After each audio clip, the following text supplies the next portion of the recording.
Study the effect of surface area on the rate of evaporation, मतलब surface area का कम या ज़्यादा होने का क्या इफेक्ट पड़ता है इवैपोरेशन की रेट पे। सबसे पहले हम जान लेते हैं कि इवैपोरेशन क्या होता है। इवैपोरेशन एक ऐसी प्रोसेस होती है जिसमें हम लार्ज अमाउंट के लिक्विड को सॉलिड से रिमूव करते हैं बाय द हीट ट्रांसफर। ठीक, हम हीट ट्रांसफर करते हैं किसी भी सब्सटेंस में, जो लिक्विड और सॉलिड का बना होता है उसमें से लिक्विड इवैपोरेट होता है। जैसे कोई बीकर है और बीकर में यहाँ पे ये लिक्विड है। ठीक, अगर हमें इस लिक्विड को कम करना है तो क्या करेंगे, हम नीचे से हीट देना स्टार्ट करेंगे, जब हम हीट ट्रांसफर करेंगे, हीट ट्रांसफर करने पे जो ये लिक्विड होगा ये वेपराइज हो जाएगा। ठीक है, तो क्या होगा, जो यहाँ पे मास ट्रांसफर भी होगा, पहली चीज यहाँ पे मास ट्रांसफर होगा, दूसरी चीज ये जो हमारा सॉलिड और लिक्विड का सॉल्यूशन बना है इसमें से लिक्विड रिमूव होगा। ये ड्राइंग से अलग प्रोसेस होती है। ड्राइंग में क्या होता है, पूरा का पूरा लिक्विड सब्सटेंस बाहर हो जाता है, लेकिन इवैपोरेशन में क्या होता है, इवैपोरेशन में लिक्विड सब्सटेंस जो होता है वो वेपराइज होता है।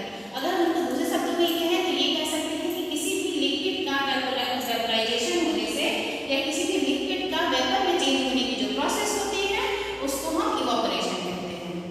ठीक है,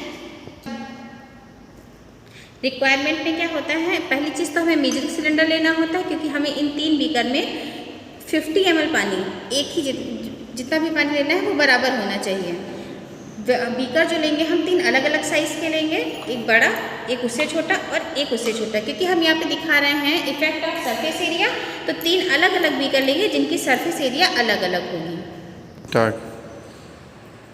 रिक्वायरमेंट के बाद आता है प्रिंसिपल, जो वो प्रैक्टिकल कर रहा है उसका प्रिंसिपल क्या है।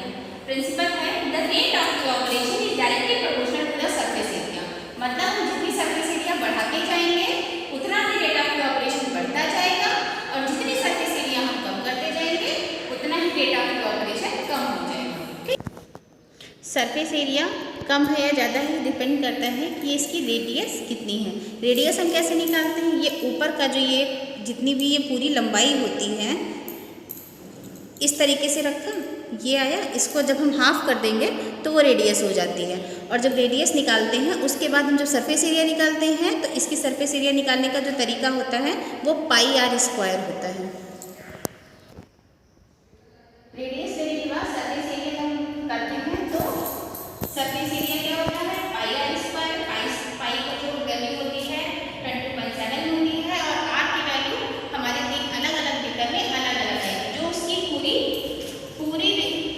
ये इसकी हाफ जो होगी, ये हम r में केवल इसको लेते हैं। ठीक है, और इसके बाद दो वेट लेते हैं, पहला वेट लेते हैं जब हम इवैपोरेशन करते हैं उससे पहले, और दूसरा वेट हम कब लेते हैं जब इवैपोरेशन हम कर चुके होते हैं, ताकि हमें रेट ऑफ इवैपोरेशन पता चल सके।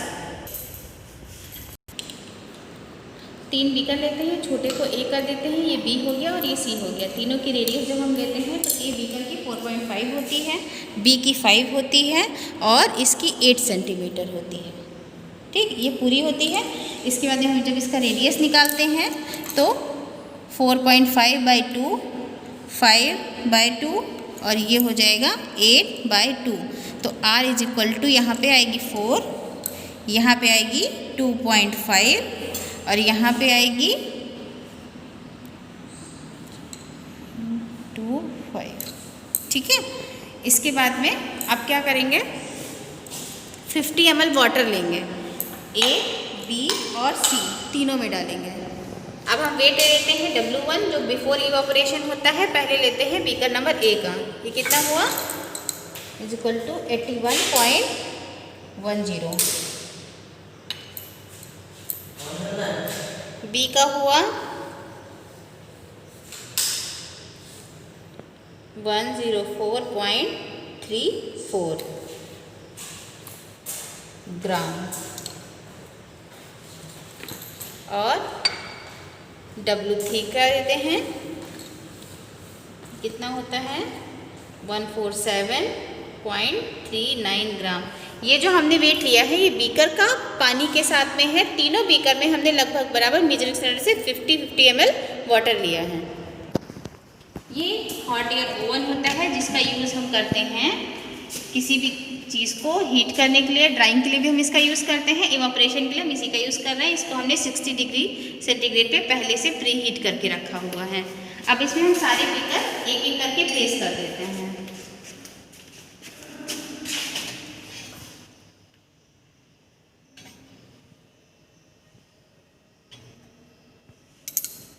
टाइम देख लेते हैं। ये बीकर हम 30 मिनट के लिए रख देते हैं।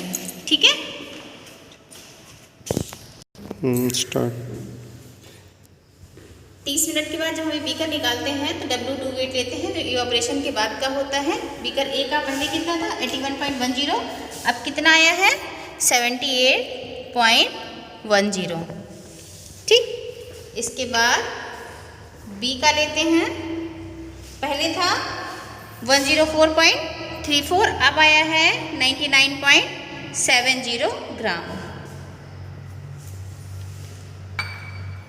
सी का लेते हैं, पहले था 147.39, अब कितना आया है 140.54 ग्राम। ठीक, अब हम क्या करते हैं, कैलकुलेशन कर लेते हैं। W1 कितना होता है 81.10 माइनस 78.10 अपॉन हमने कितने मिनट रखा है 30 मिनट, तो 30 इसी तरीके से 104.34 माइनस 99.70 अपॉन 30, इसके बाद 147.39 माइनस 140.54 अपॉन 30। इसका रिजल्ट देख लेते हैं कितना कितना आता है। जो हमने इन तीनों के वेट ले लिए हैं, फिर यहाँ पे हम रेट ऑफ इवापोरेशन निकालते हैं। पहले ए के लिए W1 रख लेते हैं 81.10 minus 78.10 upon 30, rate of evaporation 0.1%। B, इसकी सरफेस एरिया ज़्यादा थी, इसका करते हैं जब 104.34 minus 99.70 upon 30, rate of evaporation 0.15। C, जिसकी सरफेस एरिया सबसे ज़्यादा थी 8 सेंटीमीटर के बाद इसकी जो रेडियस निकली थी वो 4 सेंटीमीटर की निकली थी। सरफेस एरिया जो हमने निकाला है तो 50.24 निकला है। जब हम रेट ऑफ इवापोरेशन निकालते हैं W1 minus W2 upon time 147.39 minus 140.54 upon 30। इसके बाद एक ऑब्जर्वेशन टेबल बनाते हैं, इसमें पहले सीरियल नंबर लिखते हैं, फिर बीकर ए, बी और सी। सरफेस एरिया 17.26, 19.62, 50.24 सेंटीमीटर अलग अलग हो जाती हैं। इसके बाद हम W1 लेते हैं। W1 क्या था कि हमने इवापोरेशन कराने से पहले बीकर प्लस लिक्विड, ये दोनों का जो वेट लिया था टोटल 81.10, 104.34, 147.39 ग्राम था। इसके बाद जब हमने इवापोरेशन किया था, हमने अपने जो हॉट एयर ओवन था उसको 100 डिग्री सेंटीग्रेड पर 30 मिनट के लिए रखा था। आप चाहो तो 60 के लिए भी रख सकते हो, सफिशियंट होता है, लेकिन उसमें हमें टाइम बढ़ाना पड़ेगा। ठीक, W2 ले लिया 78.10, 99.70, 140.54।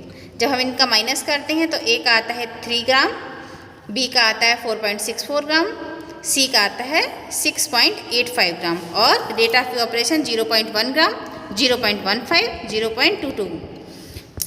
अब हम देख रहे हैं जैसे जैसे हमने सरफेस एरिया बढ़ा दी, सरफेस एरिया बढ़ाने से क्या होता है, रेट ऑफ इवापोरेशन बढ़ जाता है। तो हम रिजल्ट क्या लिखेंगे, पहला हमारा जो एम था to study the effect of surface area on the rate of evaporation.